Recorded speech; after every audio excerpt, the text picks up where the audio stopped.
Ini contohnya. Misalkan dimodelkan bahwa nilai kuis adalah fungsi lamanya jam belajar. Sehingga dikumpulkanlah data dari sampel random berikut ini.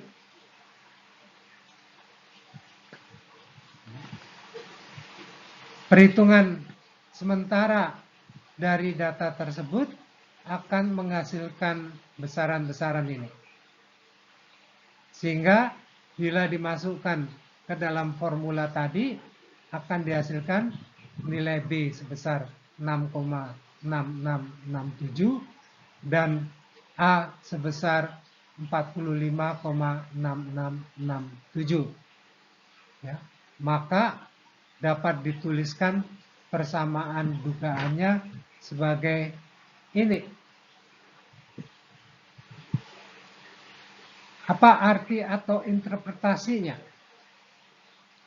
A sebesar 45,6667 adalah nilai Y cap kalau X sebesar 0.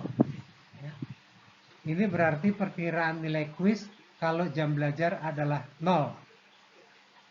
Tidak logiskah? Memang tidak logis. Sangat sering kita itu tidak menginterpretasikan A atau intercept itu. Ya.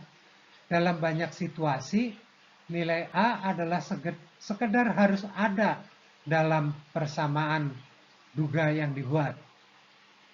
Ini harus diadakan karena bentuk fungsinya harus mempunyai intercept.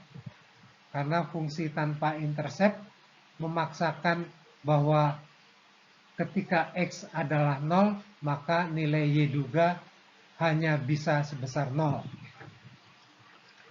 Ya, memang ada situasi kita bisa mempunyai interpretasi atas nilai intercept.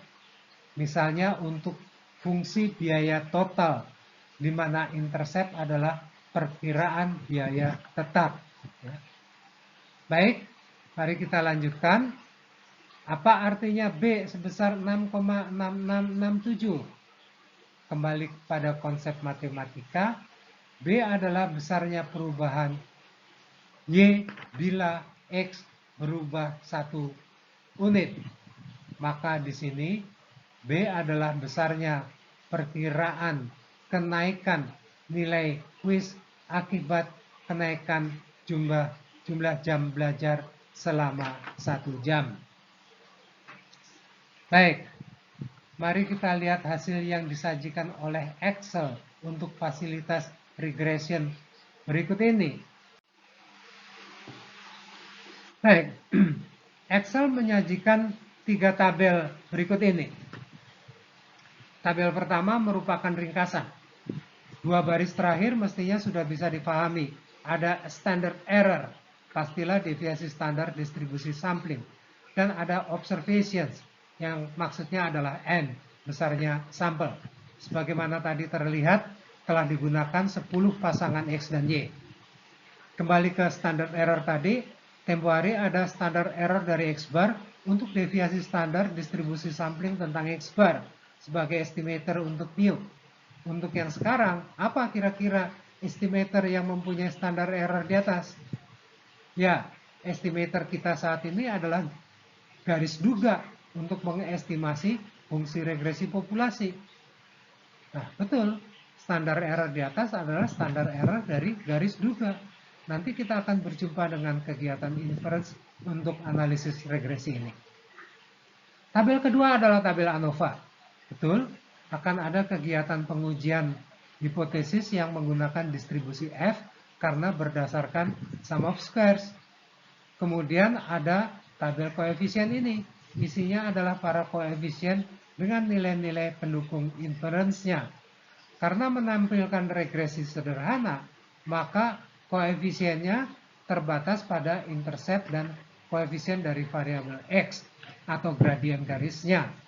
Seperti yang terlihat pada kolom 3, 4, dan 5, mereka adalah besaran yang dipergunakan pada pengujian hipotesis. Adapun kolom 6 dan 7, lower dan upper 95%, mudah ditebak secara spekulatif bahwa mereka ada hubungannya dengan hasil confidence interval untuk masing-masing parameter alpha dan beta pada confidence level 95%. Kita lanjutkan.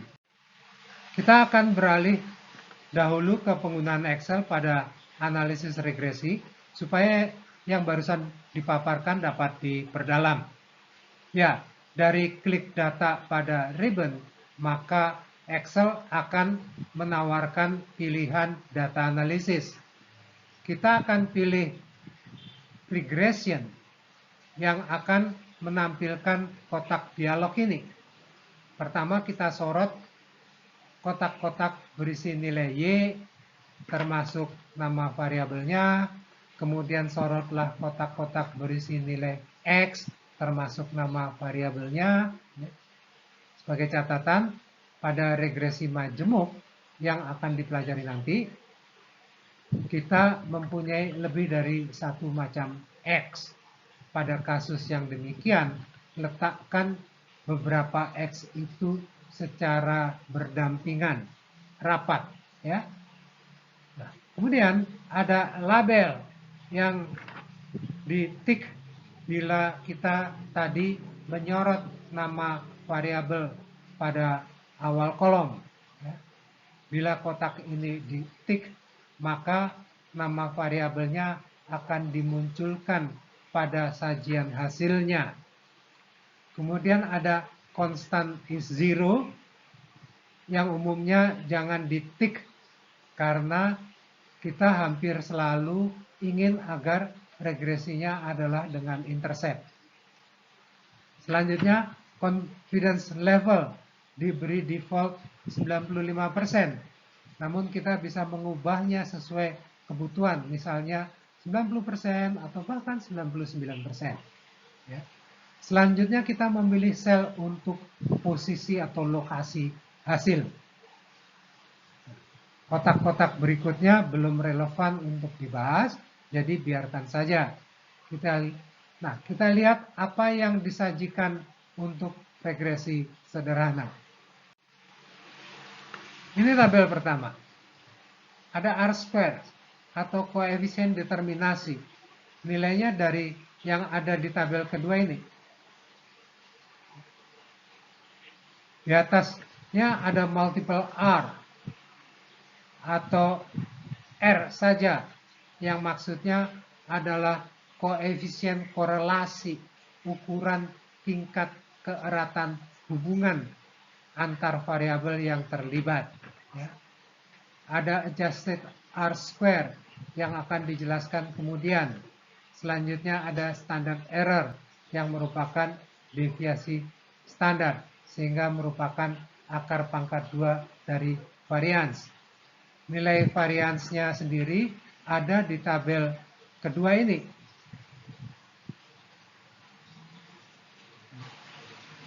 Terakhir adalah N atau banyaknya observasi, banyaknya pasangan X dengan Y atau besarnya sampel. Pada tabel kedua ada sum of squares regression dengan derajat bebas K-1, di mana K adalah banyaknya parameter pada model. Pada regresi sederhana, K adalah 2, yaitu alfa dan beta. Kemudian ada sum of squares residual atau sum of squares error dengan derajat bebas sebesar N-K, dengan N adalah besarnya sampel. Dan terakhir ada sum of squares total. Ya. Mari kita lihat tabel ketiga pada lembar berikutnya. Tabel ketiga berisi koefisien yang ada, yaitu nilai-nilai A dan B. Berbagai kandungannya mudah diasosiasikan dengan yang sudah pernah kita gunakan, kecuali dua kolom yang terakhir.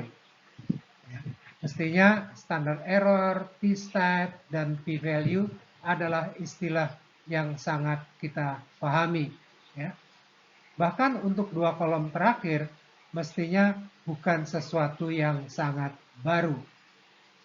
Ya, mereka adalah hasil confidence interval berupa batas bawah dan batas atas dari confidence interval pada confidence level sebesar 0,95. Di sini parameternya adalah parameter alfa dan beta. Confidence level 95% merupakan nilai defaultnya. Bila pada kotak dialog tadi kita isikan nilai lain untuk confidence interval, maka kita akan diberi nilai BB dan BA mereka pada confidence level 95% dan confidence level lain yang kita mintakan. Demikianlah seputar penggunaan Excel dalam analisis regresi. Kita beralih ke analisis regresi majemuk.